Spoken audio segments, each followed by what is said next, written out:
அனைவருக்கும் வணக்கம். இது நேற்று நடந்த சம்பவம். இது நேற்றுன்றதை விட 19ஆம் தேதி காணாமல் ஆக்கப்பட்டு 20ஆம் தேதி குத்து உயிரும் கொலையுயிருமாக மீட்கப்பட்ட ஒரு பெண்ணின் என்ன நடந்தது என்கின்ற கதை இல்லது நிஜம். அதாவது இதை நேற்று நான் உங்களுக்கு போட்டிருக்கணும். நேற்று எனக்கு நேர காலம் இல்லாத வேலையால் வெளிநாட்டில் இருக்கிறதால இதை பதிவிடையெல்லாம் போயிட்டுது. பார்த்ததிலிருந்து இரவெல்லாம் தூக்கம் இல்லைன்ற அளவில் சரியான ஒரு நிம்மதியற்ற நிலை.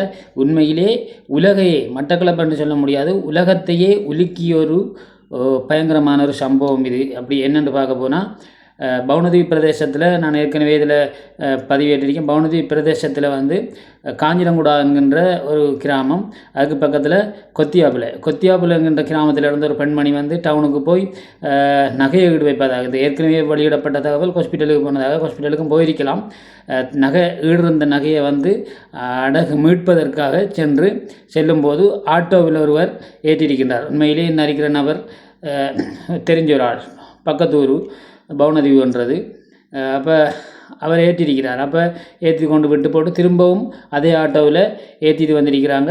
இந்த பொம்பளை போலோ பண்ணிருக்கு, பின்னாலே போலோ பண்ணி அங்கே போகிற வரான்னு தெரிஞ்சு ஆட்டோவில் ஏற்றி கொண்டு பவுனதீவால் சென்று கொண்டிருக்க போல் ஒரு ஜூஸ் போத்தலுக்குள்ளே மயக்க மருந்தை கலந்து கொடுபட்டு கொண்டு போய் தாண்டி அடிக்கங்கால போகிற அந்த வழியில் கடத்தி ஆக்கினை எல்லாம் படுத்தி போட்டு உடுப்பு எல்லாம் எதுவுமே இல்லாமல் அந்தரங்கமாக்கி போட்டு கையில் அந்த களத்தில் இடந்த தாலிக்கொடி 5.5 பவுன் 6 பவுன் தாலிக்கொடி மாலை எல்லாத்தையும் எங்களாட்டி அந்த கைக்குழந்தையை தூக்கி வீசித்து, அதாவது ஒரு வயலோரத்தில் தூக்கி வீசி போட்டு இந்த தாயை மாட்டம் கொண்டு அடித்து போட்டு சாகாமல் கிணத்துல தூக்கி போட்டிருக்கிற சம்பவம் ஏற்கனவே எல்லோரும் பார்த்த சம்பவம். நானும் பதிவேற்றிருக்கிறேன், எல்லோரும் பார்த்தது.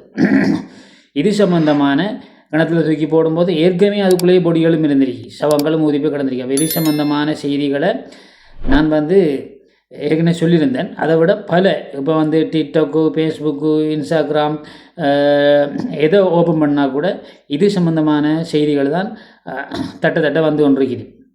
அப்போ நம்ம இதை உடனே பதிவேற்றிருக்கணும். எனக்கு நேர காலங்கள் காணாத காரணத்தால் இப்போ இன்றைக்கு 22ஆம் தேதி பதிவேற்ற நேற்று நடந்த சம்பவத்தை என்னென்னு பார்க்க போனால், 24 மணித்தியாலத்துக்குள்ளே போலீஸ் விரைந்து சோதனையில் ஈடுபட்டு இதை பிடிச்சிருக்காங்க. அடுத்த முதல் கட்டம் போலீஸுக்கு நன்றி சொல்லணும். இது ஏனெண்டா தீவிரமாக நான் நினச்சேன் இன்றையோட இந்த படம் முடிஞ்சிடுமோ, இப்படியான சம்பவம் நடந்திருக்கு, இன்றைக்கு மட்டும் ஃபேஸ்புக்கில் டிக்டாக்கில் கலகலப்பாக போகுது, இது முடிஞ்சிடுமோ. ஏனெண்டா இதே மாதிரி நிறைய சம்பவங்கள் அதோட மூடி மறைக்கப்பட்டதும் இன்னும் தேடிக்கொண்டிருக்கிறதும் அப்படி குற்றவாளி பிடிபடாமல் இருக்கிறதும் இருக்குது. ஆனால் இந்த சம்பவம் அப்படி போய்த்திருமோ என்ற ஒரு கவலையும் பயமும் அச்சவும் இருந்தது. ஏனெண்டா நாங்களும் நாட்டில் எங்களோட பிள்ளைகள் பஞ்சாதியை விட்டுட்டு வந்திருக்கிறோம். அப்போ எங்களுக்கும் ஒரு அச்சம் இருந்தது. அப்போ உடனடியாக இந்த பவுனதீவு கொக்கட்டிச்சோலை போலீஸு மட்டக்களப்பு போலீஸு சேர்ந்து விரைந்து ஆராய்ஞ்சி இதை 24 மணித்தியாலத்தை கண்டுபிடிச்சிருக்காங்க. அப்படின்னு பார்க்க போனால் நேற்று 21ஆம் தேதி அந்த மட்டக்களப்பு டவுனுக்குள்ளே உள்ள சிசிடிவி கேமராக்களெல்லாம் செக் பண்ணும்போது ஏற்றப்பட்ட ஆட்டோ, இந்த ஆட்டோ தான் கண்டுபிடிக்கப்பட்டிருக்குது. என்ன போகிற அந்த பொம்பளை தான் இந்த போலோ பண்ணியிருக்கா, போகிற இடமெல்லாம் போலோ பண்ணி இந்த ஆட்டோவில் ஏற்றிருக்கா. ஏற்றிட்டு கொண்டு மயக்க மருந்து கொடுத்து செஞ்சிருக்கான்றது எல்லாம் ஒரு நிறுவனமாக இருக்குது. ஏன் உங்களுக்கு இந்த இதான வேலைகள் இப்படி கடத்தி தானே அப்படி வாழணும் என்கின்ற ஒரு கேள்வி எழும்புது பொதுமக்கள் மத்தியில். அப்போ இந்த படம் தான் வந்தது. திரும்ப இந்த அறிக்கை படம் வந்தது. இது பவுனதீவை சேர்ந்தேன் அவர் வருவாள். இவரும் ஆட்டோ வச்சிருக்கார். நமக்கும் அறிஞ்ச விஷயம் தான், நம்ம பார்த்த விஷயம், பக்கத்து கிராமம் உண்டபடியாக அறிஞ்ச விஷயம். அப்போ இவரும் ஆட்டோ வச்சிருக்கிறாரு. அப்போ புறவு இப்போது கிடைச்ச தகவல்னு பார்த்தா அவர் இந்த காஞ்சிரங்குடாவை சேர்ந்த அவர் ஆட்டோ அவர் வாங்கினன்ற மாதிரியும் கதை போகுது, இல்லை அவங்களும் சம்மந்தம் பண்ணுற மாதிரியும் கதை போகுது. இதில் உண்மையான விளக்கம் நீங்கள் தெரிஞ்சால் இதில் கொமெண்டில் சொல்லுங்கள். நமக்கு இது வரைக்கும் கண்டுபிடிக்க முடியலை. ஏன்னா நம்ம வெளிநாட்டில் இருக்கிறோம், பார நியூஸ்களை பார்த்து தான் உங்களுக்கு தகவலை தரோம். மற்றபடி நம்ம நேரில் பார்க்கல, கேட்டறியல, வருகின்ற நியூஸில் பார்த்து உங்களுக்கு தகவல் தரோம்.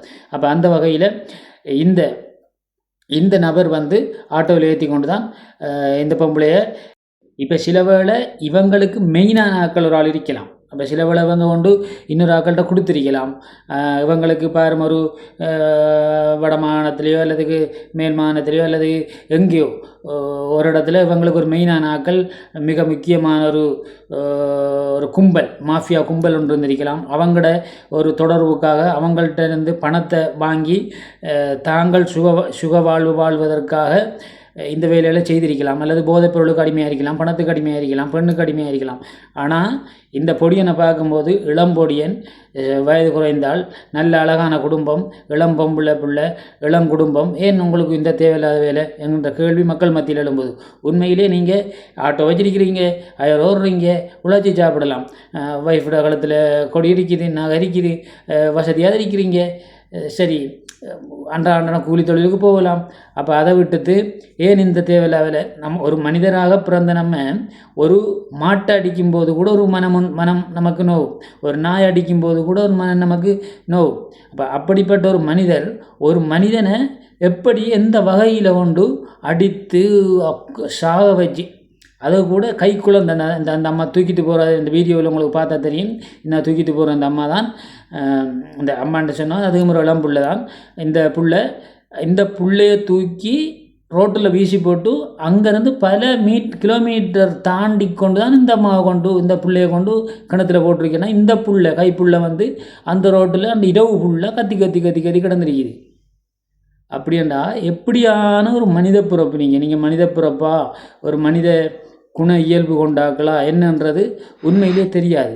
பார்க்க போனால் நீங்கள் ஒரு சாதாரண ஒரு மனிதனாக தான் தெரிஞ்சீங்க, ஒரு அசுரன் மாதிரியோ ஒரு பெரிய குலகாரன் மாதிரியோ இல்லை, சாதாரணாக்களாக இருக்கிறீங்க.